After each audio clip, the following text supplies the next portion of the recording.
Vale, pues vamos a seguir. Y ahora voy a dejar que nuestros ponentes se presenten ellos solos. Lo que voy a decir de ellos es que cumplían las características de jóvenes psicólogos, porque nos van a presentar su TFM, están acabando el grado de psicología. Joder, otra vez. Sí, su TFG, ¿vale? Así que os paso ahora, os paso ahora para que las podáis pasar. O sea, voy a hablar yo sola, ellos tienen una ponencia distinta. Claro, por eso, y luego nos vais pasando, ¿vale? Vale. Adelante, Nieves. Para abajo. Vale. Bueno, pues, ¿se me escucha? Sí. Vale. Pues, como he dicho ya, soy Nieves, actualmente estoy terminando el grado de Psicología en la Complutense y, bueno, vengo a hablaros pues, de prácticas cuestionables en investigación y su relación con diferencias individuales, que ha sido el tema de mi TFG y, bueno, pues vengo aquí a compartirlo con vosotras. Antes de empezar, os voy a hacer una aclaración de que entre que soy extremeña y estoy muy nerviosa, suelo hablar muy rápido y se me deja de entender. Entonces, si en algún momento voy volando, es que meto quinta y me voy sola. Entonces, me lo decís y freno, ¿vale? Que no pasa nada. Este es un poco el índice de los puntos que vamos a tratar y, bueno, voy a empezar hablando de la crisis de replicabilidad, ¿vale? Para contextualizar un poco el porqué de este estudio. Bueno, aquí os dejo una frase de un señor que no es psicólogo, es físico, pero aún así, pues bueno, se menciona en una de las lecturas de las que vamos a hablar a continuación y me pareció bastante relevante ponerla. Vale. Hace unos años, ya unas décadas, se empieza a notificar pues, una crisis de replicabilidad en todos los estudios que son tanto de ciencias sociales como de ciencias de la salud. ¿Qué significa que algo no sea replicable? Para aclararlo, pues que un estudio tiene unos resultados y unas conclusiones que no se pueden confirmar o que se sospecha que no se pueden confirmar. Esto entonces es una cuestión que hace saltar las alarmas y, por ejemplo, Ioannidis es una de las personas que dentro de toda esta situación pues empieza a investigar y trabajar mucho en ello y, por ejemplo, publica algunos de los estudios, como el que os menciono aquí, en el que habla pues, de las variables del propio estudio, de las características del estudio que facilitan la apariencia de dificultades a la hora de luego poder replicar los estudios o las conclusiones que surgen ahí. Bueno, esto es un tema que a día de hoy sigue siendo bastante relevante, que sigue teniendo trascendencia y se sigue estudiando. Os dejo ahí otro estudio, que es el de Monafo. Es una lectura recomendada que os dejo ahí la cita. Luego, más adelante, vais a tener acceso a las referencias por si os interesara conocer un poco más o querer leerla. Bueno, en este caso, por ejemplo, lo que hace es hablar estudiar cómo de útiles pueden ser distintas propuestas para solucionar las dificultades que se dan en la replicabilidad según el momento del estudio en el que se está dando pues, ese error o esa práctica que hace que al final luego ese estudio pues, no vaya a ser replicable. Entonces, de todo esto, ¿qué es lo que surge? ¿Qué surge del estudio y de la notificación de la crisis de replicabilidad? Pues surge el concepto de prácticas cuestionables en investigación. ¿Qué son las prácticas cuestionables en investigación? También se conocen como QRP, ¿vale? De hecho, mis compañeros que son muy bilingües lo van a estar mencionando así, ya lo veréis. Las prácticas cuestionables en investigación son prácticas poco éticas que se realiza en un estudio con la finalidad de tergiversar de forma sintética y forzosa los resultados y las conclusiones de ese estudio a los intereses del investigador en pos de la naturaleza del estudio o, como pone ahí, en detrimento de la propia validez del estudio. Aquí os dejo unos ejemplos, ¿vale? Mientras que podéis ver algunos de los ejemplos, también cabe recalcar que las prácticas cuestionables en investigación no son ilegítimas, es decir, no son prácticas denunciables, sino que son prácticas poco éticas que se mueven como en un área gris de comportarnos. El ítem 10, a pesar de que se recoge como una práctica cuestionable en el estudio de John et al., que es de donde los he cogido, nosotros sí que consideramos que sí que es una práctica ilegítima y que, por tanto, no sería una práctica cuestionable en investigación, ¿vale? De hecho, pues se contradice con lo que pone, por eso lo quería recalcar. Vale. Entonces, una vez que conocemos las circunstancias de la crisis de aplicabilidad, nos hacemos amigos de conocer las prácticas cuestionables en investigación, vamos a ver que nos preguntamos qué es lo que puede hacer que surjan. Vale, pues Claramente, la mayoría de las respuestas pues, suelen estar en el contexto del investigador. ¿Por qué? Porque una persona que investiga suele ser una persona que tiene intereses en pues, tener un recorrido académico. ¿Y qué pasa con la gente que tiene un recorrido académico? Que se le exige que tenga mucha tasa de que tenga una tasa de publicación, que tenga un recorrido cuantioso, que haya publicado. ¿Y qué pasa aparte con estas publicaciones que se le exigen a las personas que quieren tener una vida académica y demás? Pues que las revistas, aparte de querer publicar cosas, quieren publicar siempre estudios que tengan unos resultados que sean tanto significativos como novedosos. Todo lo que, no vamos a ver nunca en una revista científica ningún estudio publicado en el cual no se haya encontrado un efecto significativo. Es muy raro. Y sin embargo, como bien decía Ioannidis en uno de sus estudios, la ausencia de efecto también nos dice mucho y también se puede aprender mucho de ello. Aquí, por ejemplo, también cabe recalcar lo que pasa con el tema de los doctorandos, que una de las cosas que se les requiere es que tengan una publicación independientemente del trabajo que hayan hecho durante los 4 años de trabajo.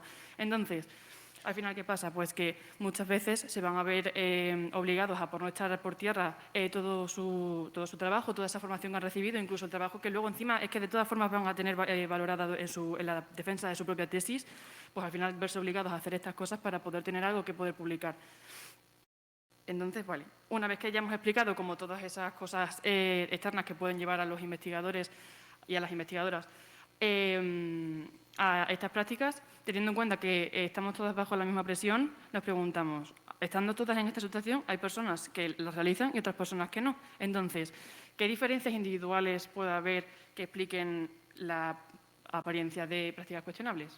Pues aquí es donde empieza lo sustancioso de mi TFG. Vale, pues para estudiar esto, para intentar responder a esta pregunta, hemos realizado una revisión bibliográfica de la que hemos sacado 32 artículos de las bases de datos principalmente de Scopus de Elsevier y de PsycInfo, además de algún otro que habremos sacado pues, de las distintas bases de datos que proporciona la Universidad Complutense de Madrid. ¿Qué criterios de inclusión hemos tenido en cuenta para contar como un estudio como evaluable? Pues que cumpliese la condición de actualidad, es decir, que estuviese publicado en los últimos 5 años y aparte que en su contenido mencionase una relación entre estas prácticas cuestionables de investigación o algo que tuviera que ver con ellas, es decir, a lo mejor no te está hablando de prácticas cuestionables de la investigación, pero te está hablando de las consecuencias que tiene la práctica no ética. Vale, pues me sirve. Y eso con la relación entre algunas diferencias individuales. Sí que quiero recalcar que como diferencia individual no se ha interpretado solo factores de personalidad como los que todos conocemos del Big Five, etcétera, sino que cualquier otra característica que pueda diferenciarme a mí de él se cuenta, ¿vale? Entonces, vale, después de haber hecho esto, encontramos que hay mucha evidencia acumulada de que la probabilidad de encontrar prácticas cuestionables de investigación en un estudio se encuentra muy relacionada con la presencia de algún factor de la tríada oscura en las características del investigador que lo ha realizado. Vale. La tríada oscura, la tríada cognitiva, también he de decir que nos ha parecido curioso porque no hemos encontrado ningún estudio que la relacionara con cualquier otro factor que no fuera la tríada cognitiva. O sea, queríamos buscar RPE y extraversión, no había, solo había tríada cognitiva. No sé si es que estará de moda entre la gente diferenciarlo así, pero salía. Entonces, bueno, los 3 factores de la tríada cognitiva son el maquiavelismo, el narcisismo y la psicopatía como rasgo de personalidad y no otra cosa, ¿vale? Quiero hacer el hincapié. Y bueno, pues lo que se ha encontrado es que el narcisismo tiene una relación positiva débil porque no suele aparecerse como una relación directa, sino que suele aparecer como un factor que modula o modera la presencia de PCIs junto con otra cosa, como puede ser la legitimidad, el hecho de que el investigador esté en una posición de alto rango o que tenga pues, un buen estatus, por así decirlo. Luego, por otra parte, está el maquiavelismo, que el maquiavelismo sí que... Vale, están cambiados, ¿vale? Donde pone narcisismo es maquiavelismo y donde pone maquiavelismo es narcisismo en la presentación. Me acabo de dar cuenta, lo siento. Bueno, luego está el maquiavelismo, que sí que presenta una relación positiva consistente, sobre todo en sus subfactores de moralidad y halagos. No me voy a explayar mucho en esto porque no sé cómo voy a ir de tiempo, ¿vale? Entonces, si alguien luego quiere ver cómo se interpreta, cómo se puede interpretar esto o en qué se traduce esto, pues lo podemos ver en la parte de preguntas. Y luego también pues la psicopatía ha aparecido también, pero ha aparecido más bien de forma más escueta y sin unos resultados concluyentes y además siempre junto con narcisismo o maquiavelismo. Aparte de la tríada cognitiva, es verdad que sí que se han encontrado también resultados de otras características individuales, como puede ser la empatía y la motivación sobre todo, y que aparecen siempre con una relación negativa junto al narcisismo. Es decir, cuando hay más presencia de narcisismo, suele haber menos motivación y empatía en el investigador. Vale. Ahora bien, ¿estamos seguros de todo esto? Esta pregunta nos la hacemos porque, a pesar de que todas las líneas de estudio, como había dicho antes, apuntaban a lo mismo, a esa presencia de tríada cognitiva, sí es verdad que entre los resultados, o sea, entre las conclusiones luego eran eran discrepantes. Perdón. ¿Por qué? Porque a lo mejor en un estudio decía de forma contundente que sí, que el narcisismo era la principal y tal, pero luego otro decía que no, que era el maquiavelismo y que el narcisismo era más débil. Entonces, bueno, o sea, aunque todo apunta a lo mismo, no hay al final como una sentencia clara. Entonces, bueno, una vez que ya aplicamos resultados, pensamos, ¿vale? ¿Y qué podemos hacer nosotros como psicólogas, investigadoras, que nos preocupa mucho esto? Porque al final, si estas prácticas cuestionables se dan y en toda esa información en la que nos pasamos nosotros para hablar de las prácticas en evidencia y no sé qué, no sé cuántos, y vemos que al final luego estamos hablando y haciendo apología a cosas que no se pueden confirmar, lo que estamos haciendo es crear una disciplina con unos cimientos de humo. Entonces, ¿qué podemos hacer nosotros para hacer que esto deje de ser así? Vale. Pues por una parte, hablamos de prácticas de ciencia abierta, es decir, hacer que toda la información sea pública y accesible a todo el mundo. Por otra parte, promover que se hagan colaboraciones internacionales y demás para incentivar que se hagan replicaciones de los estudios con distintas muestras y demás. Implementar preregistros en las revistas, es decir, que a la hora de presentar un posible estudio a publicar en una revista, que se realice un preregistro y se valore la publicación únicamente en base a los datos que se utilizan para esa investigación y los métodos que se van a utilizar, nada más. ¿Por qué? Porque entonces caemos en el sesgo de la publicación.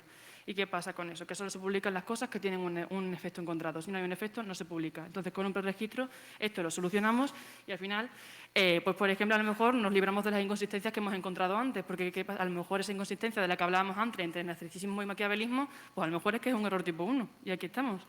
Entonces, bueno. Y por último, teniendo en cuenta que las prácticas de cuestionables no tienen por qué realizarse de forma intencionada, o sea, pueden hacerse desde el conocimiento, pero de todas formas no saber que se está haciendo algo no quita que no se esté haciendo.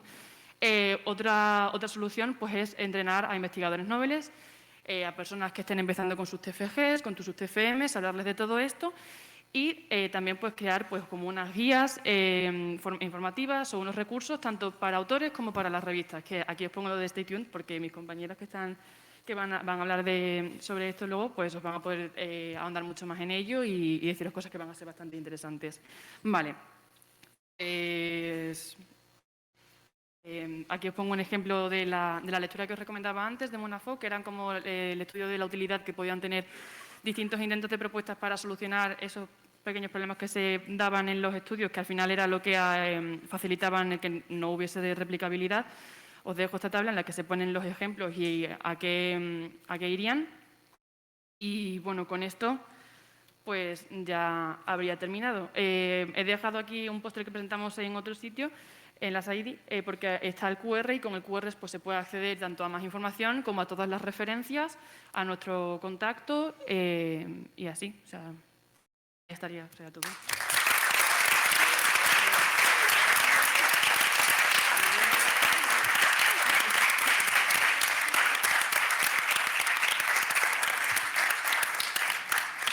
Muchísimas gracias, Nieves. Se te ha entendido.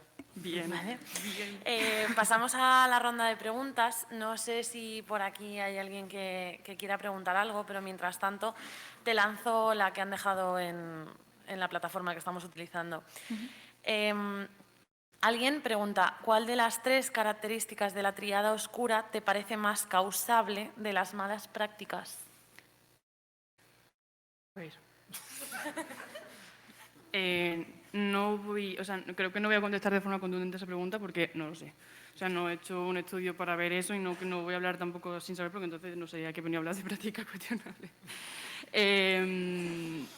Pero bueno, entonces, sí que al final lo que más que hemos encontrado nosotras en el estudio que hemos hecho y demás es la apariencia sobre todo de maquiavelismo porque aparecía como elemento, como aparecía sola y era como la que más relación directa podía presentar.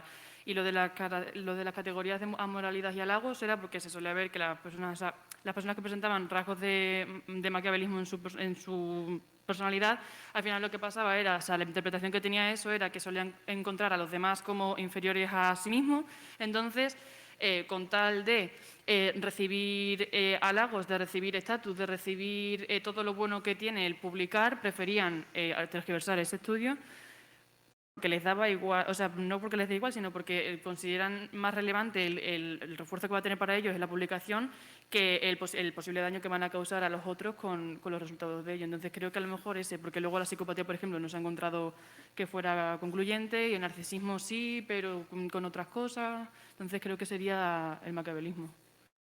Vale, gracias. Bueno, Noelia, me tienes que decir cómo vamos de tiempo porque esto se ha llenado de preguntas, ¿vale? Entonces, espero no haberte puesto nerviosa, Nieves, lo siento.